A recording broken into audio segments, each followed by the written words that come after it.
कार्यक्रमका अध्यक्षज्यू, राष्ट्रिय सूचना आयोगका आयुक्तज्यूहरू, नेपाल सरकारका सचिवज्यूहरू, सञ्चारकर्मी मित्रहरू, आमन्त्रित सम्पूर्ण विशिष्ट महानुभावहरू, नेपालको संविधानको धारा 27 मा प्रत्येक नेपाली नागरिकलाई आफ्नो वा सार्वजनिक सरोकारका कुनै पनि विषयको सूचना माग्ने र मागेको सूचना पाउने हकको संरक्षण गरिएको छ। त्यस्तै सूचनाको हक सम्बन्धी ऐन 2064 मा सार्वजनिक निकायमा रहेका सार्वजनिक महत्त्वको सूचनामा नागरिकको पहुँच स्थापित गरिएको छ।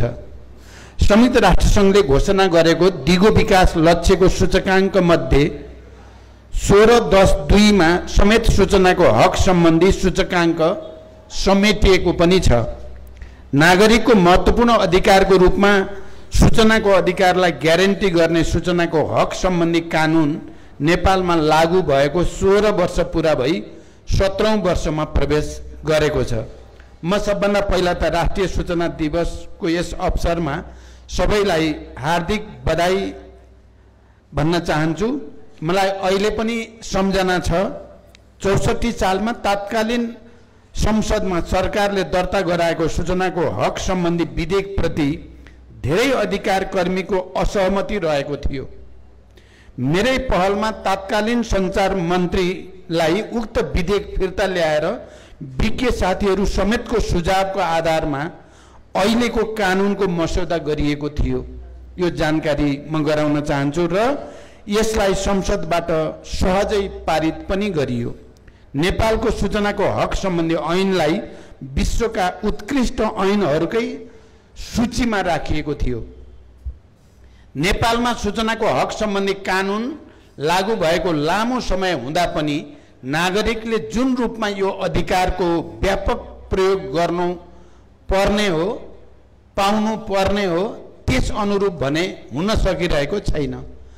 संविधान र कानुनमा सबै सार्वजनिक निकायमा रहेका सूचनाको वास्तविक मालिक नागरिकलाई मानिए पनि सबै प्रकारका सूचनामा उनीहरूको पहुँच स्थापित भने अझै हुन सकेको अनुभूति गरिएको छैन। यसैगरी कानुन कार्यान्वयनमा सार्वजनिक निकायलाई अझै बढी जिम्मेवार र जवाफदेही बनाउनु पर्ने आवश्यकता पनि कायमै रहेको छ। खास गरी केही सञ्चारकर्मी र अभियन्ताहरूले सूचना माग्ने गरे तापनि आम नागरिकबाट जुन अनुपातमा सूचना मागिनु पर्ने हो त्यो अत्यन्त न्यून रहेको देखिन्छ। सूचनाको हक सार्वजनिक निकायमा सधैँ पहुँच पुर्याउन सक्ने केही सीमित मान्छेका लागि मात्रै पक्कै पनि होइन। यो त वर्षौंदेखि राज्यबाट उपेक्षित र उत्पीडनको अवस्थामा रहेका किसान, मजदुर, महिला, दलित, सीमान्तकृत समुदाय सहित आम जनताको लागि हो। वास्तविक लोकतान्त्रिक अभ्यास गर्नेहरूले सूचना लुकाउँदैनन्, बरु केही सूचना माग्न नआए पनि आफै विभिन्न माध्यमबाट गोप्य राख्नुपर्ने बाहेक अन्य सूचनाहरू नागरिक माझ नियमित प्रसारण गर्ने गर्दछन्।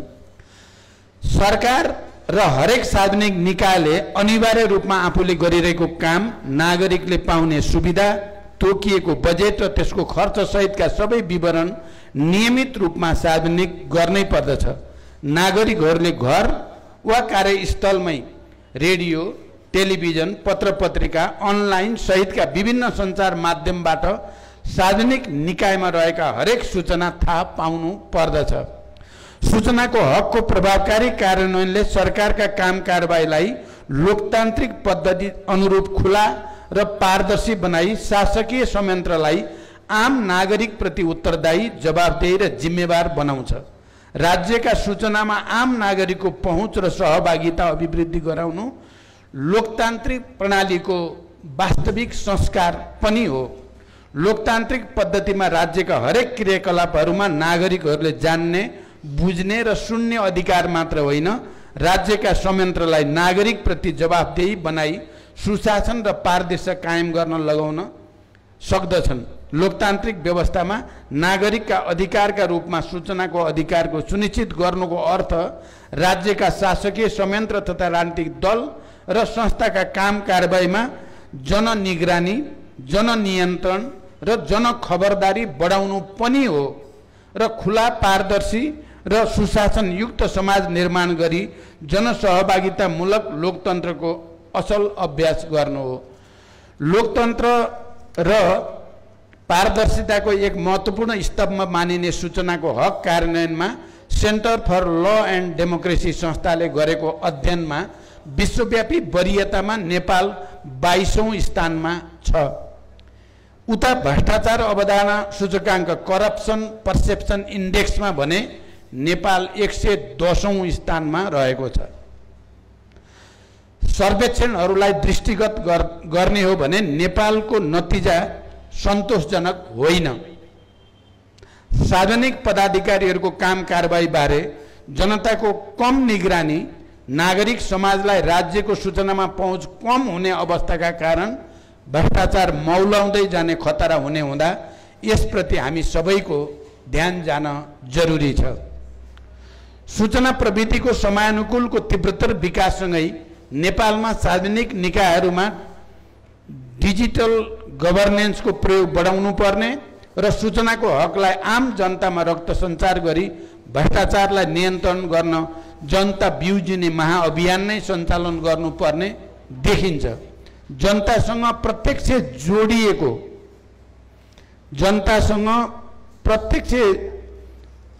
जोडिएको स्थितिले मात्रै अवस्थामा सुधार ल्याउन सक्दछ। यति बेला सरकार देशको समृद्धि र सामाजिक न्यायको पक्षमा दृढतापूर्वक अघि बढिरहेको छ। देशमा सुशासन कायम नहुँदासम्म समृद्धि र सामाजिक न्याय सम्भव छैन। अत भ्रष्टाचार जस्तो अपराधलाई उखेलेर फाली सुशासन कायम गर्ने सरकारको लक्ष्य हो। यसमा सबैको साथ र सहयोगको अपेक्षा गरिएको छ। हिजो भ्रष्टाचारले आक्रान्त भएका शासकीय क्षमता कमजोर भएका देशहरूले समेत आफूलाई सुधार गर्दै आर्थिक समृद्धितर्फ फड्को मार्दै गर्दा हामीले आफ्नो अवस्थाबारे गम्भीर रूपले सोच्न पर्ने भएको छ। हिजो राजनीतिक अस्थिरतालाई दुहाई दिँदै विकास समृद्धि सम्भव भएन भन्ने गरिन्थ्यो, तर अब कुनै पनि बहानाबाजी चल्ने स्थिति छैन। सामाजिक न्याय र समृद्धिको सोचलाई वास्तविकतामा रूपान्तरण गर्ने बेला भइ नै सकेको छ। अब हामीलाई रुमल लिने, एकअर्कालाई दोषारोपण गर्दै सराप गर्ने वा समस्याका चाङ खडा हुँदा पनि त्यसको समाधान नगरेर अवरोध गरिरहने छुट पनि अब हामीलाई छैन। मैले भन्ने गरेको छु, अब हामी सबै मिलेर यो राष्ट्र बनाऊँ, जनताको हितका बारेमा सोचौँ।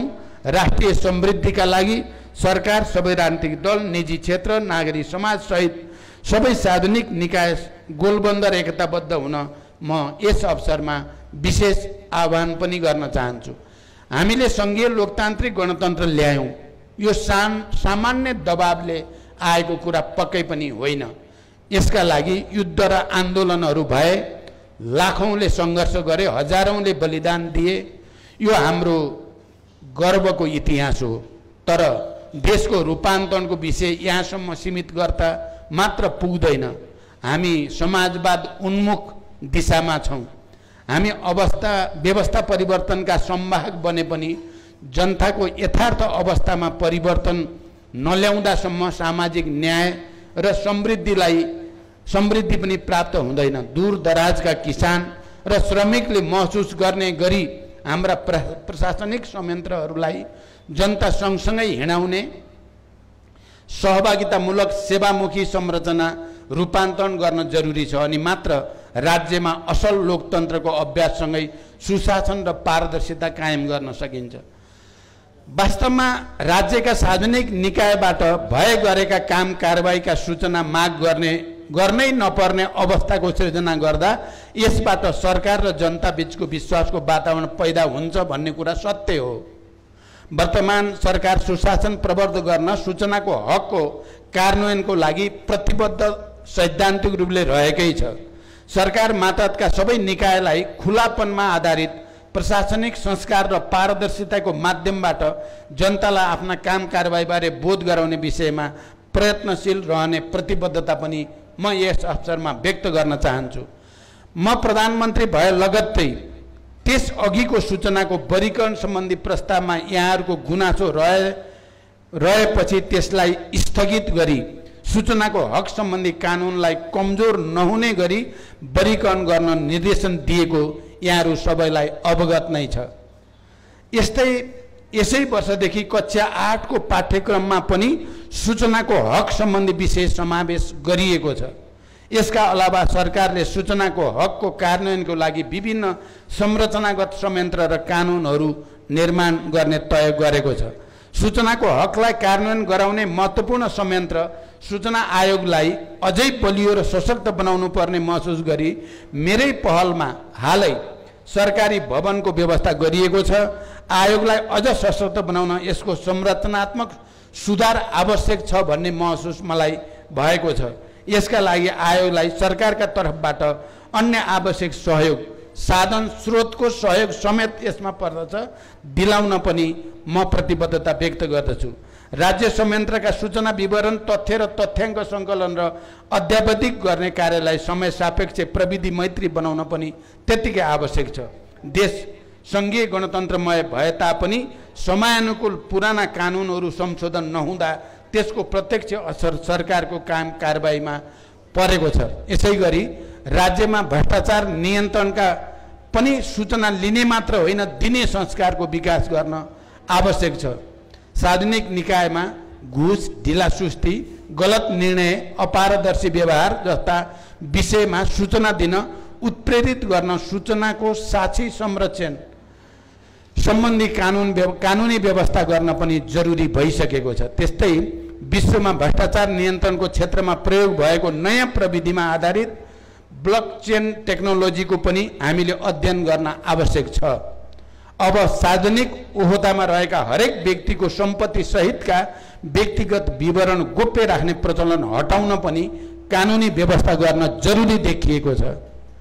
त्यसकारण म आजको यो ऐतिहासिक दिनमा यहाँहरू सबैसँग त्यसको निम्ति पहल लिन अनुरोध गर्न चाहन्छु।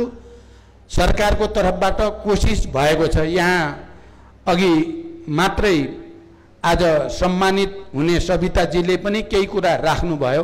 म दोस्रो चोटि प्रधानमन्त्री हुँदा सूचनाको हक सम्बन्धी र सूचना आयोग सम्बन्धी मैले के गरेँ, वर्गीकरण सम्बन्धी कुरामा मैले के गरेँ र उहाँले दुईटा कुरा यहाँ यस सन्दर्भमा उठाउनु भयो। एउटा लाल आयोगको प्रतिवेदन सम्बन्धी कुरा या अर्को सचिव चाहिँ पनि झिकेको कुरा। म पहिलो कुरा त म त्यस खालका प्रतिवेदन सार्वजनिक हुनुपर्छ भन्ने पक्षमा सुरुदेखि नै छु र यो मेरो पालामा अदालत गएको होइन, यो पनि जानकारी भइराखोस्। अब के गर्ने भन्ने कुरा तपाईहरुको सुझावलाई म ध्यान दिन्छु, यो कुरा पनि प्रष्ट होस्। सचिव झिकिएको पनि मेरो पालामा होइन, यो कुरा पनि क्लियर होस्। कता कता मैले नै यसो गरेछ क्यारे भने जस्तो सन्देश जाला कि भन्ने डर भयो मलाई। मैले त्यसो गरेको छैन। बरु अहिले तपाईहरुले यो कुरा उठाएपछि मेरो ध्यानाकर्षण भएको छ। म यी विषयहरुमा सकारात्मक ढंगले नै हेर्छु। भन्न त मानिसहरूले धेरै किसिमका कुरा गर्छन्, तर लोकतन्त्रप्रति, पारदर्शिताप्रति, सुशासन र सामाजिक न्यायप्रति हाम्रो प्रतिबद्धता, मेरो नेतृत्वको सरकारको यो तेस्रो कार्यकालको प्रतिबद्धता अलिक गहिरो छ। म सैद्धान्तिक, व्यवहारिक र भावनात्मक रूपले पनि मैले यो राष्ट्रको लागि राम्रो बाहेक अरू गर्ने मलाई छुट छैन भन्ने मेरो गहिरो विश्वास छ।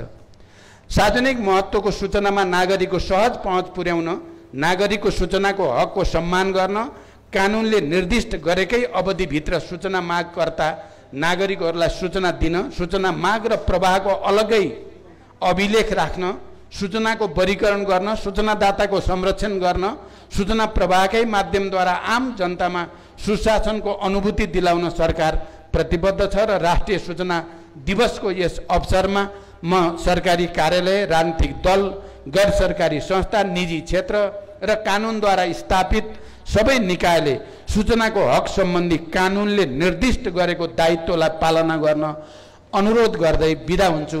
धन्यवाद। अभिवादन।